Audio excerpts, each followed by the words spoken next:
All right, everybody, what's going on? And welcome to a special Monday edition of SWAC Talk, the show we cover the SWAC inside and out. I'm your tour guide around the SWAC Sea Wells coming at you. And this was obviously something that a video that I obviously wasn't going to do because when the day started, this didn't happen.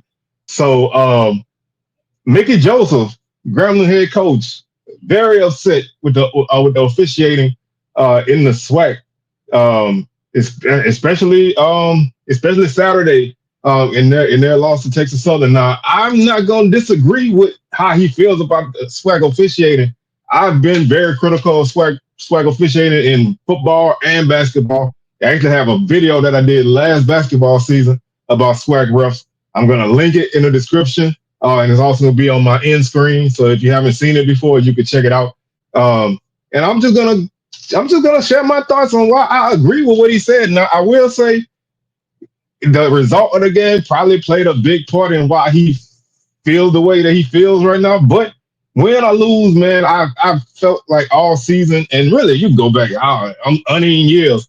I mean, back when I was little, my mom used to say, you saw a SWAC referee get in the huddle, you know they wasn't gonna come out there with nothing good.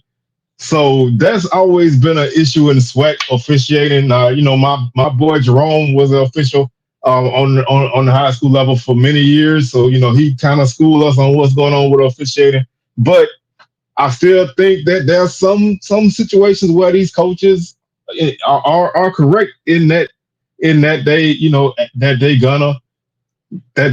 don't make good decisions. Now he stated that basically they make, and I'm gonna quote some of it. This is I'm getting this from the Baton Rouge Advocate, Jim Klein Peter, his article.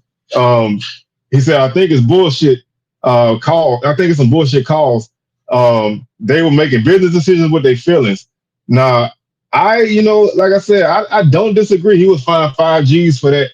But like I said, I feel like when you see the SWAC refs in action, I think sometimes you have to see it to believe it. And there's times where people feel like you're making that statement because you lost. And sometimes that's true. Sometimes when you lose, you see things a little more siding that way than you would if your team had won. But I've seen games that my team has won, and I can say that was a bad call on the other team. The SWAC is the king of makeup calls.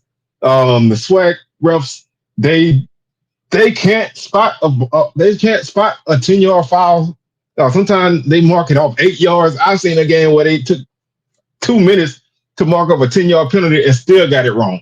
So I know these people are human. I know they're trying, but I think that sometimes you can see a certain crew on the field, certain head ref on the field, and you already know the level of calls that you're gonna get. Um, so I have no problem with a coach actually saying that. Now, like I said again, you can look at it as maybe he's sour because they lost, but he still had the balls to say it. I respect that.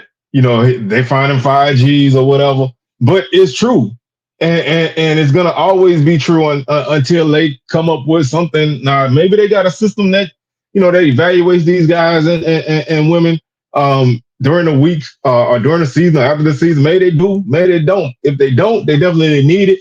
There needs to be some accountability at times with these games. I haven't seen a lot of calls cost teams games like that last second penalty. You don't see that too often, but you do see a lot of horrible calls now. With football, well, really with any sport, there's always going to be judgment calls. Like they say, you can call holding on any play, on every play if you wanted to. There's always contact, in the passing game, but you get a lot of calls that especially if you watch it on TV, you can look back and see that call was totally incorrect. And that's one of the reasons why I like to watch games after I get home from a game because sometimes you're caught up in the emotion of games and things look like they may be a certain way, but they're not.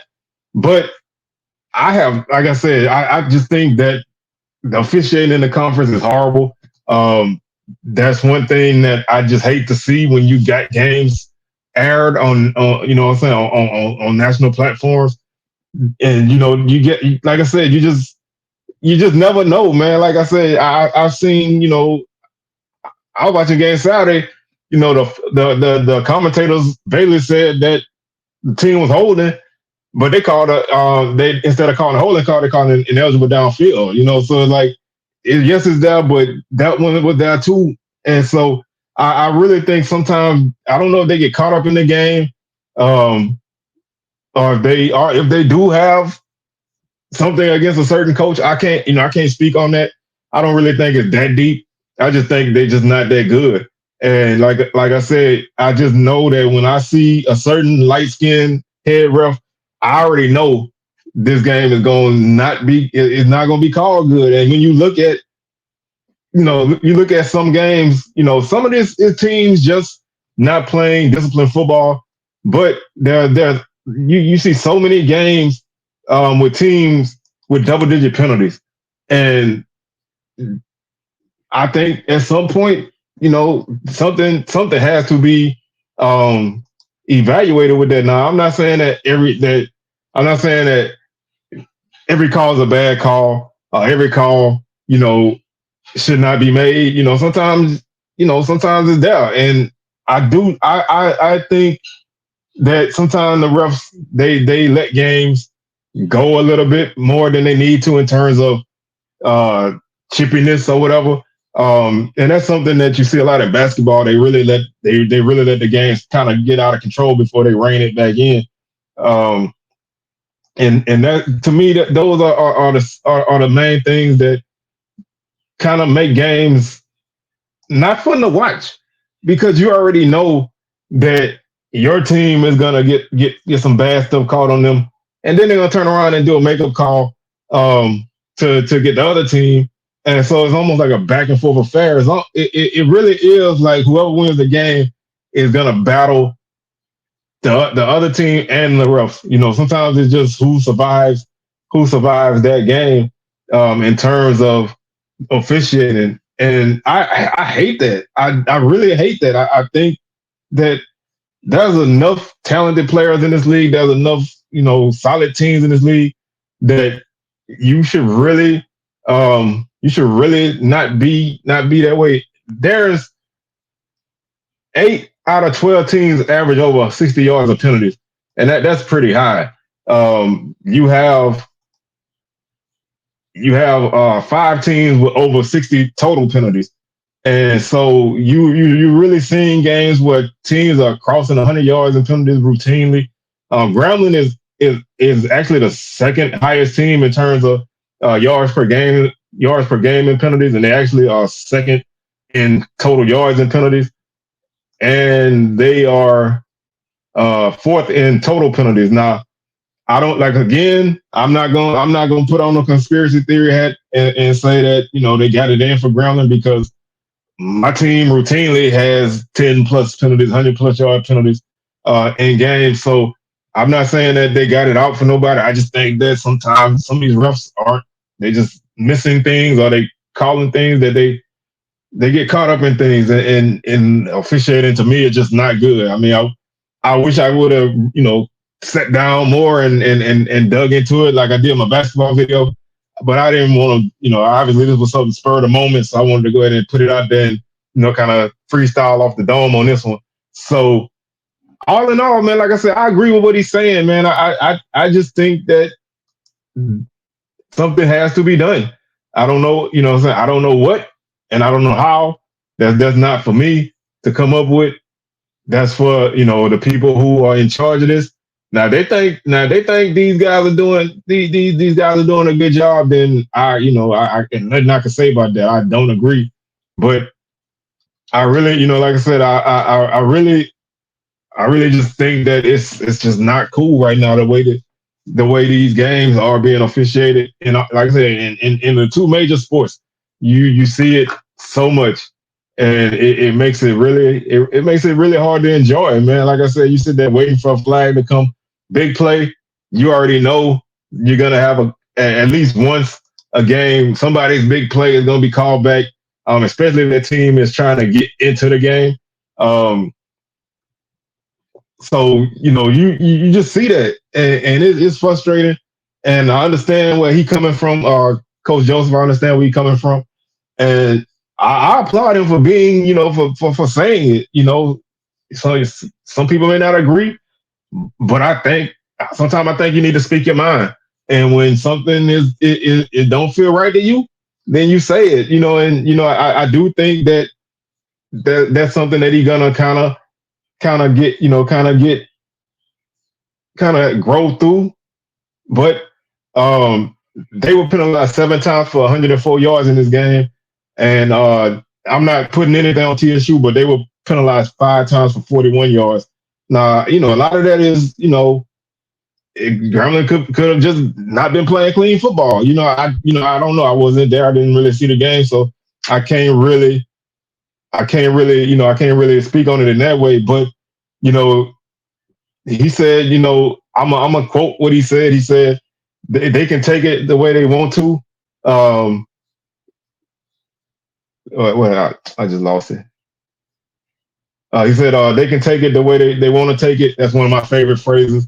They can find me. They can do whatever they want. It's some bullshit calls. He said it's consistently against Grambling. He said he'll stop right there with that. I know they're going to shoot me a fine. I got the money to pay it. I like that, bro. You know what I'm saying? Stand on business.